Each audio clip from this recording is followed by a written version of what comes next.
Hello बच्चों, मैं प्रीति अग्रवाल। आज हम कर रहे हैं चैप्टर 9 का लास्ट क्वेश्चन, क्वेश्चन नंबर 15। बहुत इंपॉर्टेंट क्वेश्चन है और बहुत सिंपल क्वेश्चन भी है। इंपॉर्टेंट है क्योंकि ये थोड़ा सा और क्वेश्चन से डिफरेंट है।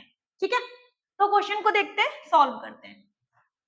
आई straight highway leads to the foot of the tower. A man is standing at the top of the tower observing a car. एक हाईवे है और वो हाईवे कहां तक जा रहा है हमारा? ये हाईवे जा रहा है हमारा एक टावर तक। ठीक है, यहां पर टावर को T फॉर टावर लेट कर दिया। इसके ऊपर एक मैन है। मैन की क्योंकि कोई हाइट नहीं गिवन है तो आप इस पॉइंट को मैन एज्यूम करोगे। कुछ क्वेश्चंस में हमने टावर के ऊपर जब मैन को लेट किया था तो हमने एक हाइट ली थी। उस हाइट को लेने का रीजन था क्योंकि वहां पर आपको हाइट गिवन थी। यहाँ पर कोई हाइट गिवन नहीं है तो आपको पॉइंट से ही मैन को शो करना है। क्लियर? अब वो जिस कार को देखता है at an angle of depression of 30 degree, वो कार को डिप्रेशन एंगल में देखता है। इसका मतलब नीचे की तरफ जाएगा एंगल। हिंदी में अवनमन कोण होता है, इंग्लिश में डिप्रेशन एंगल होता है। ठीक है, फॉर एग्जाम्पल मान लीजिए यहाँ पर आपकी कार थी, तो जब इस मैन ने इस कार को इधर देखा तो डिप्रेशन एंगल बना 30 degree, which is approximately to the foot of the tower, which is a uniform with a uniform speed. यहां से कार टावर की तरफ एक यूनिफॉर्म स्पीड से चल रही है। क्लियर? कहते हैं 6 सेकेंड लेटर, 6 सेकेंड के बाद the angle of depression of the car is found to be 60 degree. Obvious है हमारे क्वेश्चंस के अकॉर्डिंग भी कि जब कार इधर से टूवर्ड्स द बिल्डिंग जाएगी, टावर जाएगी, तो एंगल इंक्रीज ही होगा। ठीक है, और ये एंगल हो गया 60 डिग्री का। कब हुआ है? 6 सेकंड के बाद। यहां पर ये मिस्टेक मत कर देना, ये डिस्टेंस नहीं है। ठीक है, हमने डिस्टेंस कब एज्यूम किया है? जब किसी चीज की हाइट गिवन हो या डिस्टेंस गिवन हो। ये टाइम है तो इसको आप नीचे अलग से लिखना एरो डाल के, ताकि कंफ्यूजन ना हो। Find time taken by the car to reach the foot of the tower from this point. बताओ इस पॉइंट से टावर तक पहुंचने में वो कितना टाइम लेगी। फिर से देखो, टाइम पूछा जा रहा है।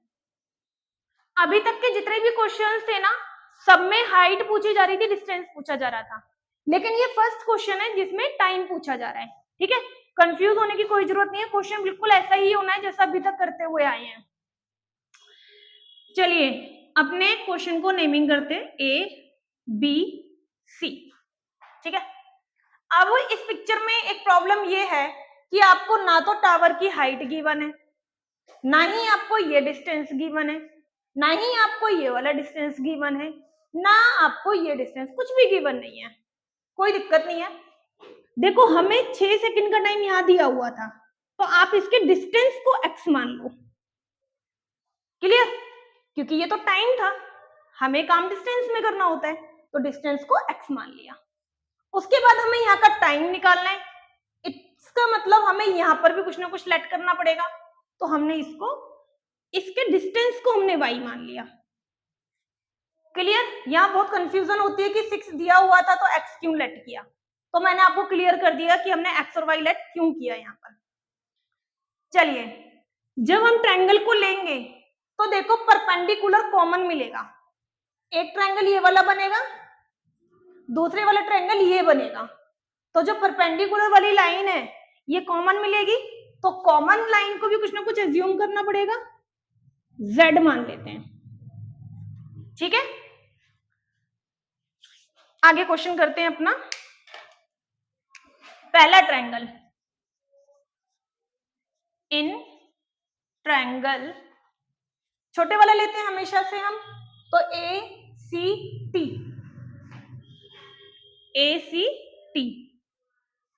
देखते हैं ट्रिगोमेट्री फंक्शन कौन सा लग रहा है। Perpendicular by base, perpendicular by base.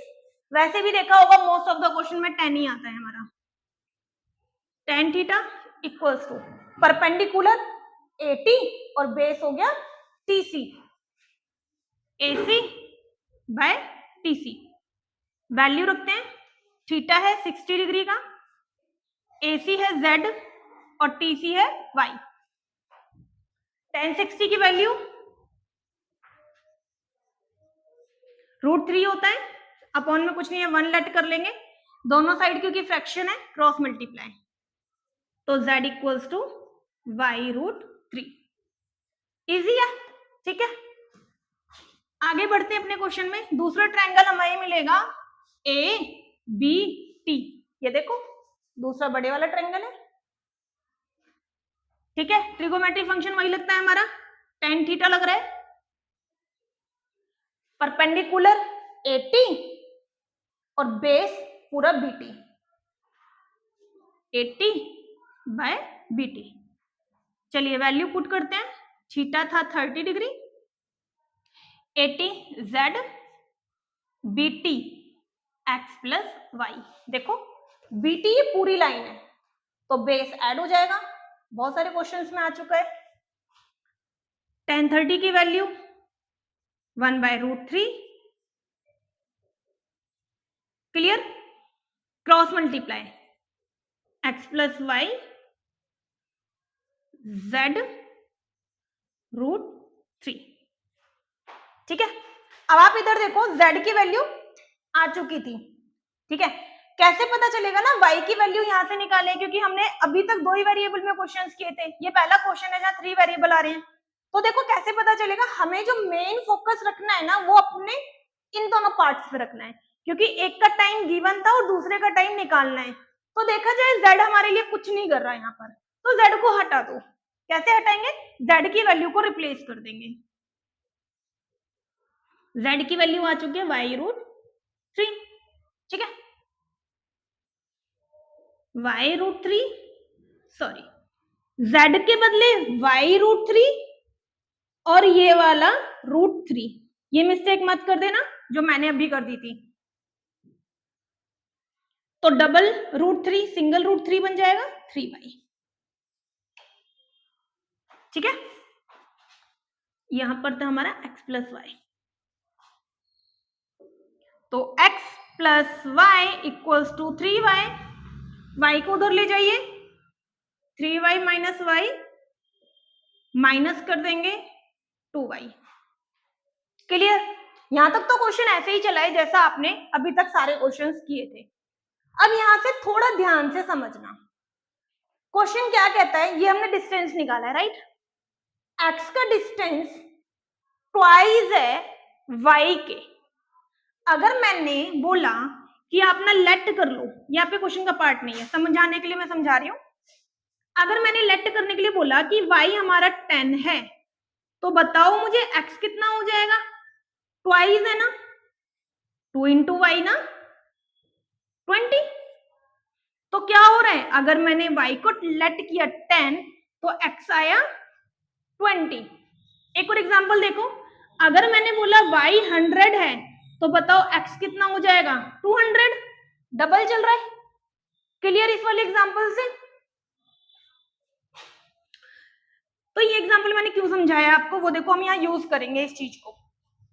मैंने इतना डिस्टेंस 6 सेकंड में कवर किया है, तो बताओ ये वाला डिस्टेंस कितने टाइम में कवर किया। x का डिस्टेंस डबल था, ठीक है, यानी कि y का डिस्टेंस हमें आधा कवर करना है। अगर ये 10 है, अगर x 10 है तो y 5 रहा होगा, या आप ये कह सकते हो अगर y 10 है तो x 20 रहा होगा। अभी एग्जांपल समझाया था मैंने आपको, y का डिस्टेंस आधा है तो टाइम भी तो वो आधा ही लेगा, क्योंकि कार की जो स्पीड है वो यूनिफॉर्म है। यूनिफॉर्म का मतलब है कोई कार की स्पीड चेंज नहीं हो रही, क्लियर। तो सिंपल आप लिख सकते हो time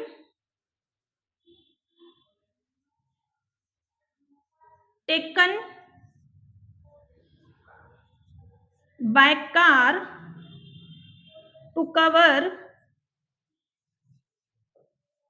distance x is 6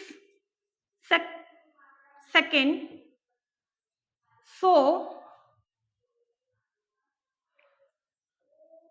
time, so car